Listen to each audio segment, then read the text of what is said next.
ನಿನ್ನೆ ಪ್ರಯಾಗ್ನಲ್ಲಿ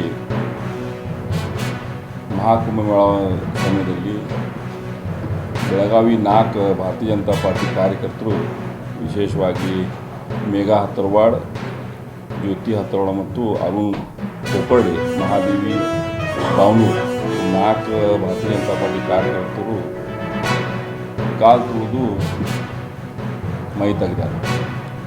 ಅದಕ್ಕೆ ನಾವು ಆ ಕುಟುಂಬಕ್ಕೆ ಶಾಂತಿ ಸಿಗಲಿ ಅಂತ, ಅವರು ದೇವರು ಶಕ್ತಿ ಕೊಡಲಿ ಅಂತ ನಾವು ಬೇಡ್ಕೋತೀವಿ.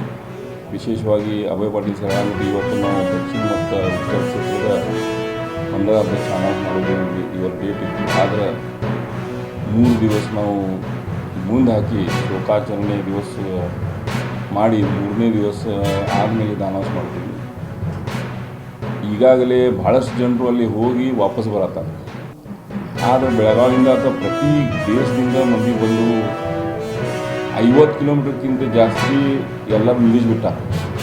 ಯಾರ್ಯಾರಿಗೆ ಈಗಾಗಲೇ ಹೋಗ್ಯಾರೋ ವಾಪಸ್ ಬರತ್ತಾರೆ, ಅಂದರೆ ಅಲ್ಲಿ ಹೋಗಲಾರ್ದ್ರೂ ವಾಪಸ್ ಬರತ್ತಾರೆ. ಹೀಗಾಗಿ ಜನರು ಎಲ್ಲ ವಿಚಾರ ಮಾಡಿ ಅಲ್ಲಿಂದ ಪರಿಸ್ಥಿತಿ ತಿಳ್ಕೊಂಡು ನಂತರ ಬೆಳಗಾವಿ ಬಿಡಬೇಕಂತ ನಾ ಬೆಳಗಾವಿ ಜನರಿಗೆ ವಿನಂತಿ ಮಾಡ್ತೀನಿ.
ನಮ್ಮ ಇಬ್ಬರು ಪೂಜೆಗಳಿಗೆ